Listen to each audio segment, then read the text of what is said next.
दोस्तों ये है यांगसान डीप वाटर पोर्ट। ये दुनिया का सबसे बड़ा डीप वाटर पोर्ट है और इसकी सबसे बड़ी खासियत ये है कि इसे जमीन पर नहीं बल्कि समुद्र के अंदर आर्टिफिशियल लैंड क्रिएट करके बनाया गया है। कहने को आप इसे दुनिया का 8वां अजूबा भी कह सकते हैं। आज हर दिन दुनिया भर में करोड़ों कंटेनर्स एक जगह से दूसरी जगह भेजे जाते हैं। इन कंटेनर्स के अंदर मोबाइल फोन्स, लैपटॉप्स, कपड़े, कार पार्ट्स, मशीनरीज और हमारी रोजमर्रा की जिंदगी में इस्तेमाल होने वाली लगभग हर चीज होती है और ये सब चीजें आप तक पहुंच पाती है इन पोर्ट्स के जरिए। और चाइना के पास एक ऐसा पोर्ट है जहां से इतना ज्यादा कार्गो गुजरता है कि अगर ये सिर्फ एक हफ्ते के लिए भी बंद हो जाए तो अमेरिका से लेकर यूरोप तक फैक्ट्रीज की प्रोडक्शन रुक सकती है, स्टोर्स खाली हो सकते हैं और ग्लोबल ट्रेड को बिलियंस ऑफ डॉलर्स का नुकसान हो सकता है। हम बात कर रहे हैं शंघाई में मौजूद यांगसान डीप वाटर पोर्ट के बारे में, जो दुनिया का सबसे बिजिएस्ट और सबसे बड़ा कंटेनर पोर्ट है। एक ऐसा पोर्ट जो सिंगापुर, रोटरडैम, लॉस एंजलिस और दुबई जैसे पोर्ट्स को पीछे छोड़ चुका है। इसके स्केल का अंदाजा आप इस बात से लगा सकते हैं कि शंघाई पोर्ट हर साल इतने कंटेनर्स हैंडल करता है जितना कई कंट्रीज के सारे पोर्ट्स मिलकर भी नहीं कर पाते। लेकिन सबसे इंटरेस्टिंग बात ये नहीं है। इंटरेस्टिंग बात ये है कि सिर्फ कुछ डेकेड्स पहले चाइना दुनिया की मैन्युफैक्चरिंग कैपिटल नहीं था, बल्कि चाइना एक गरीब देश हुआ करता था। एक्सपोर्ट इनका बहुत कम था, इंफ्रास्ट्रक्चर वीक था और ग्लोबल ट्रेड में चाइना का रोल आज के कंपैरिजन में लगभग ना के बराबर था। फिर ऐसा क्या हुआ कि आज दुनिया की सबसे पावरफुल सप्लाई चेन इसी देश में बैठी है। कैसे चाइना दुनिया की फैक्ट्री बन गया और कैसे शंघाई बन गया ग्लोबल ट्रेड का कैपिटल। आज की इस वीडियो में हम इसी को समझने वाले हैं। हम जानेंगे कि शंघाई पोर्ट इतना पावरफुल कैसे बना, चाइना ने इसके लिए क्या स्ट्रेटेजी यूज की और इंडिया इतने पीछे क्यों रह गया। लेकिन ये सब समझने से पहले हमें ये जानना होगा कि दुनिया आज भी शिपिंग पर इतना डिपेंडेंट क्यों है, जबकि आज हमारे पास इतनी बड़ी बड़ी कार्गो एयरक्राफ्ट्स हैं। दोस्तों इस टॉपिक को अच्छे से समझने के लिए हर एक चैप्टर को ध्यान से सुनना। दोस्तों आज अगर आप कोई स्मार्टफोन खरीदते हो या लैपटॉप खरीदते हो या ऑनलाइन कोई प्रोडक्ट ऑर्डर करते हो तो बहुत हाई चांसेस है कि उस प्रोडक्ट का कुछ पार्ट किसी और कंट्री में बना होगा। मॉडर्न इकोनॉमी का पूरा गेम ग्लोबल सप्लाई चेन पर ही चलता है। रॉ मटेरियल किसी एक कंट्री से आता है, उसकी प्रोसेसिंग दूसरे कंट्री में होती है, असेंबली तीसरे कंट्री में होती है और फाइनल कस्टमर चौथी कंट्री में बैठा होता है। लेकिन सवाल ये है कि इतना सारा सामान एक जगह से दूसरी जगह जाता कैसे है? क्या सब कुछ प्लेन्स में जाता है? जी नहीं। क्या इन सभी चीजों को ट्रक्स में भरकर दुनिया भर में मूव किया जाता है? बिल्कुल नहीं। रियलिटी ये है कि दुनिया भर का लगभग 80% से भी ज्यादा मर्चेंडाइज ट्रेड वॉल्यूम समुद्र के रास्ते ट्रांसपोर्ट होता है। यानी दुनिया की इकोनॉमी का बहुत बड़ा हिस्सा शिप्स के ऊपर डिपेंड करता है और जहाँ शिप्स आती हैं वहीं पोर्ट्स होते हैं। इसीलिए पोर्ट्स को अक्सर इकोनॉमी का गेटवे भी कहा जाता है। लेकिन पोर्ट्स की इंपोर्टेंस आज जितनी है पहले उतनी नहीं हुआ करती थी और ये सब पॉसिबल हो पाया कंटेनराइजेशन की वजह से। आज जो स्टील के बड़े बड़े बॉक्सेज आप शिप्स पर देखते हो उन्होंने ग्लोबल ट्रेड को कंप्लीटली बदल दिया। पहले कार्गो को मैनुअली लोड और अनलोड किया जाता था, जिसमें टाइम बहुत ज्यादा लगता था, कॉस्ट ज्यादा लगती थी, चोरी होने का डर होता था और कई बार तो माल डैमेज हो जाता था क्योंकि इन सबको कंटेनर में पैक करके नहीं रखा जाता था, बल्कि ये जैसे आए हैं वैसे ही उनको शिप्स पर रख दिया जाता था। लेकिन कंटेनराइजेशन के बाद पूरा सिस्टम ही बदल गया। अब एक कंटेनर फैक्ट्री से निकलता है, फिर ट्रक पर लोड होता है, फिर ट्रेन पर एक लंबा सफर तय करता है, फिर शिप में लोड होता है और हजारों किलोमीटर दूर किसी दूसरी कंट्री में उतर जाता है बिना उसके अंदर का माल डैमेज हुए। इसी एक इनोवेशन ने शिपिंग कॉस्ट को ड्रामेटिकली कम कर दिया और इसी वजह से ग्लोबलाइजेशन पॉसिबल हो पाया। लेकिन यहाँ एक और इम्पोर्टेंट बात है, जिस देश के पास एफिशिएंट पोर्ट्स होते हैं उस देश के पास ट्रेड पावर होती है और ट्रेड पावर का मतलब होता है इकोनॉमिक पावर। चाइना ने ये बात बहुत जल्दी समझ ली थी, लेकिन एक टाइम ऐसा भी था जब चाइना के पास ना तो ट्रेड पावर थी और ना ही शंघाई दुनिया का नंबर 1 पोर्ट था। तो ये सब कब और कैसे हुआ, आइए आगे देखते हैं।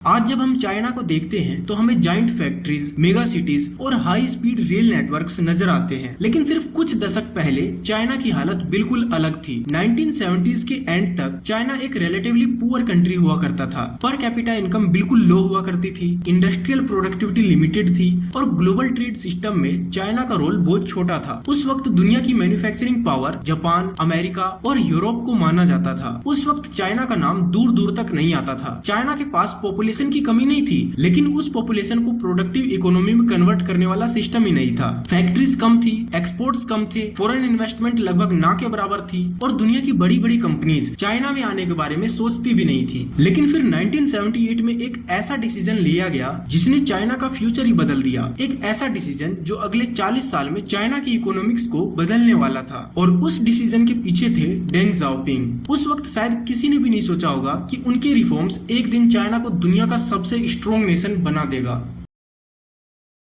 1978 में डेंग जाओपिंग ने चाइना के लिए इकोनॉमिक रिफॉर्म्स लॉन्च किए। ये रिफॉर्म्स चाइना की हिस्ट्री के सबसे इम्पोर्टेंट डिसीजंस में से एक माने जाते हैं। डेंग जाओपिंग समझ चुके थे कि अगर चाइना को रिच बनना है तो उसे दुनिया के साथ ट्रेड करना पड़ेगा, फॉरेन इन्वेस्टमेंट को अट्रैक्ट करना पड़ेगा, फैक्ट्रीज लगानी होंगी, एक्सपोर्ट्स बढ़ाने होंगे और जॉब्स क्रिएट करनी होंगी। इसीलिए चाइना ने धीरे धीरे अपनी इकोनॉमी को ओपन करना शुरू किया। स्पेशल इकोनॉमिक जोन्स बनाए गए, टैक्स इंसेंटिव्स दिए गए, फॉरेन कंपनीज को इनवाइट किया गया और एक्सपोर्ट ओरिएंटेड मैन्युफैक्चरिंग पर फोकस किया गया। लेकिन यहाँ एक बहुत इंपॉर्टेंट बात थी, अगर दुनिया को सामान बेचना है तो समुद्र तक पहुंच जरूरी है। इसी वजह से चाइना ने अपने कोस्टल रीजन पर फोकस करना शुरू किया। कोस्टल एरिया के आसपास इंडस्ट्रीज डेवलप की गई, रोड्स बनाए गए, पावर प्लांट्स बनाए गए, इंफ्रास्ट्रक्चर बिल्ड किया गया और धीरे धीरे फैक्ट्रीज चाइना के ईस्टर्न कोस्ट पर जमा होने लगी। 1980s और 1990s में चाइना का इंडस्ट्रियल ग्रोथ एसिलरेट करने लगा। हर साल नए इंडस्ट्रियल पार्क बनने लगे, नई फैक्ट्रीज खुलने लगी, नए एक्सपोर्ट्स मार्केट में जाने लगे और इसी दौरान शंघाई एक बार फिर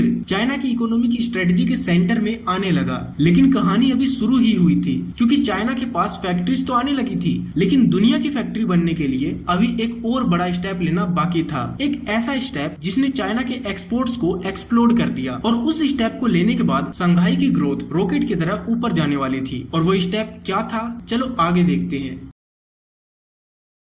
1980s और 1990s में चाइना की इकोनॉमी ग्रो तो कर रही थी, फैक्ट्रीज आ रही थी, फॉरेन इन्वेस्टमेंट भी बढ़ रही थी, लेकिन असली बूम तो अभी आना बाकी था। फिर आया साल 2001 और इसी साल हुआ वो इवेंट जिसने चाइना की इकोनॉमी को हमेशा के लिए बदल दिया। China officially world trade organisation यानी WTO का मेंबर बन गया। अब शायद आप सोच रहे होंगे कि WTO ज्वाइन करने से आखिर इतना बड़ा क्या हो गया, तो सिंपल शब्दों में समझो, WTO ज्वाइन करने के बाद चाइना को दुनिया के बड़े मार्केट्स तक पहुंच मिल गई। अमेरिका, यूरोप, जापान और दुनिया की कई और बड़ी इकोनॉमीज। अब ग्लोबल कंपनीज को लगने लगा कि चाइना में मैन्युफैक्चरिंग करना प्रॉफिटेबल है, क्योंकि यहाँ लेबर चीप था, लैंड रिलेटिवली सस्ती थी, गवर्नमेंट इंफ्रास्ट्रक्चर बना रही थी और एक्सपोर्ट्स को सपोर्ट कर रही थी। बस फिर क्या था, दुनिया भर की कंपनीज चाइना की तरफ दौड़ पड़ी, जैसे नाइकी, एप्पल के सप्लायर्स, सैमसंग, HP, डेल और हजारों ग्लोबल मैन्युफैक्चरर्स सब चाइना में प्रोडक्शन शिफ्ट करने लगे। फैक्ट्रीज मल्टीप्लाई होने लगी, एक्सपोर्ट्स रॉकेट की स्पीड से बढ़ने लगे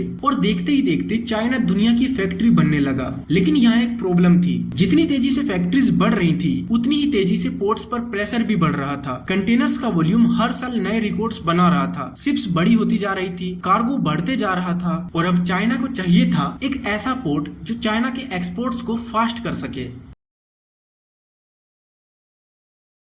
दोस्तों, बहुत लोग सोचते हैं कि शंघाई पोर्ट ने चाइना को रिच बनाया, लेकिन रियलिटी थोड़ी अलग है। सच ये है कि चाइना की फैक्ट्रीज ने शंघाई को पावरफुल बनाया। ये बात समझना बहुत जरूरी है। शंघाई की सक्सेस का सीक्रेट सिर्फ उसके क्रेन्स और शिप्स नहीं है, उसका सीक्रेट है उसके पीछे खड़ा मैन्युफैक्चरिंग इकोसिस्टम। शंघाई के आसपास का रीजन, जिसे यांगजे रिवर डेल्टा कहा जाता है, आज दुनिया के सबसे प्रोडक्टिव इंडस्ट्रियल रीजन में से एक है। यहाँ इलेक्ट्रॉनिक्स बनते हैं, कार्स बनती हैं, केमिकल्स बनते हैं, मशीनरीज बनती हैं, सोलर पैनल्स बनते हैं, इंडस्ट्रियल इक्विपमेंट बनता है और हजारों फैक्ट्रीज मिलकर एक जाइंट सप्लाई चेन क्रिएट करती हैं। उदाहरण के लिए एक लैपटॉप को लेते हैं, उसका प्रोसेसर एक फैक्ट्री में बना, बैटरी दूसरी फैक्ट्री में बनी, डिस्प्ले तीसरी फैक्ट्री में बना, असेंबली किसी और सिटी में हुई और फाइनल प्रोडक्ट ट्रक या ट्रेन की हेल्प से शंघाई पोर्ट तक पहुंच गया। यानी शंघाई की स्ट्रेंथ सिर्फ पोर्ट नहीं है, उसकी स्ट्रेंथ है उसके पीछे खड़ी पूरी इकोनॉमी। इसी दौरान शंघाई के ईस्टर्न साइड में एक और मेगा प्रोजेक्ट लॉन्च हुआ, पुडोंग डेवलपमेंट प्रोजेक्ट। आज जहाँ स्काई क्रैपर्स नजर आते हैं, फाइनेंशियल डिस्ट्रिक्ट्स नजर आते हैं, एक वक्त था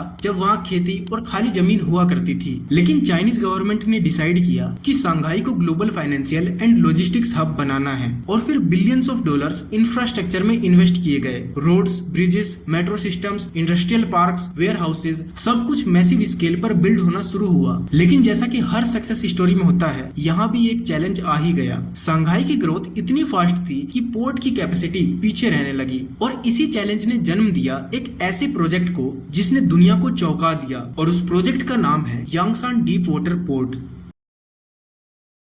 साल 2000 की शुरुआत तक एक बड़ी प्रॉब्लम सामने आ चुकी थी। कंटेनर शिप हर साल बढ़ते जा रहे थे, लेकिन शंघाई की ट्रेडिशनल पोर्ट एरियाज में उतनी डेप्थ नहीं थी, और बड़े शिप्स को ऑपरेट करने के लिए डीप वाटर बहुत जरूरी होता है। हमने ये कई बार डिस्कस किया है। अब चाइना के पास दो ऑप्शंस थे, या तो वो अपनी ग्रोथ को स्लो होने दे, या फिर इंजीनियरिंग का एक ऐसा प्रोजेक्ट बनाया जाए जो दुनिया ने पहले कभी ना देखा हो। चाइना ने दूसरा ऑप्शन चूज किया, और यहीं से शुरू हुई यांगसान डीप वाटर पोर्ट की कहानी। ये पोर्ट मेनलैंड शंघाई पर नहीं बना, बल्कि समुद्र के बीच आइलैंड्स पर बनाया गया। अब प्रॉब्लम ये थी कि आइलैंड्स को मेनलैंड से कनेक्ट कैसे किया जाए, इसीलिए चाइना ने बना दिया डोंगहाई ब्रिज, लगभग 32 किलोमीटर लंबा सी ब्रिज, जो उस वक्त दुनिया के सबसे बड़े सी ब्रिजेस में से एक था। सोचो, समुद्र के बीच आर्टिफिशियल लॉजिस्टिक्स हब और उसे मेनलैंड से जोड़ने के लिए एक जाइंट ब्रिज, ये सिर्फ चाइना में ही पॉसिबल हो सकता था। चाइना अगले 20-30 साल का सोचकर ये इंफ्रास्ट्रक्चर बना रहा था। यांगसान डीप वाटर पोर्ट ऑपरेशनल होते ही शंघाई की कैपेसिटी ड्रामेटिकली बढ़ने लगी।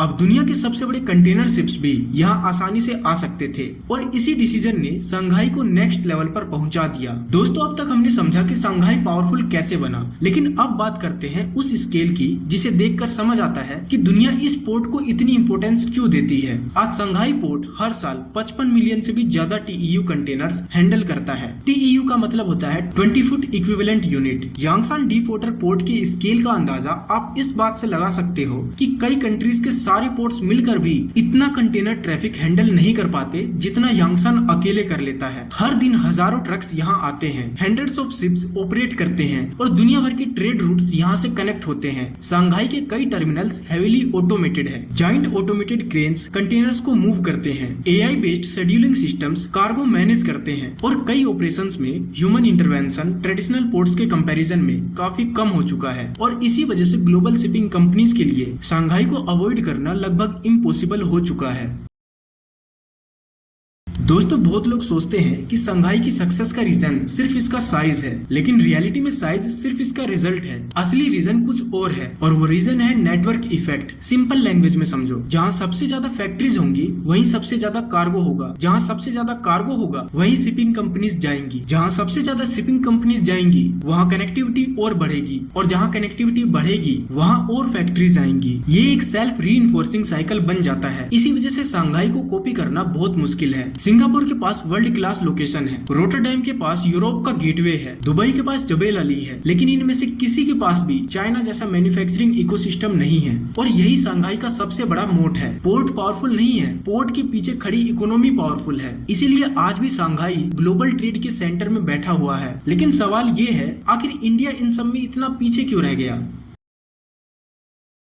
आज इंडिया भी मैन्युफैक्चरिंग पावर हाउस बनने की रेस में है। इंडस्ट्रियल कॉरिडोर्स बन रहे हैं, डेडिकेटेड फ्रीट कॉरिडोर्स डेवलप हो रहे हैं, PLI स्कीम्स लॉन्च हो रही हैं, सेमीकंडक्टर इन्वेस्टमेंट्स अट्रैक्ट किए जा रहे हैं, और पोर्ट्स में भी मैसिव इन्वेस्टमेंट हो रहा है। मुंद्रा पोर्ट को और एक्सपेंड किया जा रहा है, विजिंजाम ट्रांसशिपमेंट पोर्ट को भी और एक्सपेंड किया जा रहा है, वधवन जैसे मेगा प्रोजेक्ट्स आ रहे हैं, और ग्रेट निकोबार को फ्यूचर ट्रांसशिपमेंट हब के रूप में देखा जा रहा है। लेकिन यहाँ पर इंडिया को चाइना से एक इम्पोर्टेंट लेसन लेने की जरूरत है। इंडिया को शंघाई जैसा पोर्ट बनाने के लिए सिर्फ एक जाइंट पोर्ट नहीं बनाना होगा, इंडिया को शंघाई के पीछे वाली इकोनॉमी भी बिल्ड करनी होगी। चाइना ने पहले फैक्ट्रीज बिल्ड की, सप्लाई चेन्स बिल्ड की, इंडस्ट्रियल क्लस्टर्स बिल्ड किए, और उसके बाद शंघाई नेचुरली ग्रो हुआ। यही लेसन इंडिया के लिए भी है। अगर मैन्युफैक्चरिंग एग्रेसिवली स्केल अप होती है, एक्सपोर्ट्स बढ़ते हैं, और लॉजिस्टिक्स कॉस्ट रिड्यूस होती है, तो इंडियन पोर्ट्स भी रैपिडली ग्रो कर सकते हैं। मैं उम्मीद करता हूँ आपको इस वीडियो से कुछ नया सीखने को मिला होगा। अगर ये वीडियो आपको पसंद आई हो तो इसे लाइक जरूर करना, और इस चैनल को सब्सक्राइब करके बगल वाले बेल आइकन को भी जरूर दबा लेना। अगर आपको मुंद्रा पोर्ट और विजिंजाम पोर्ट के बारे में और जानकारी चाहिए तो आप इन वीडियोस को देख सकते हो।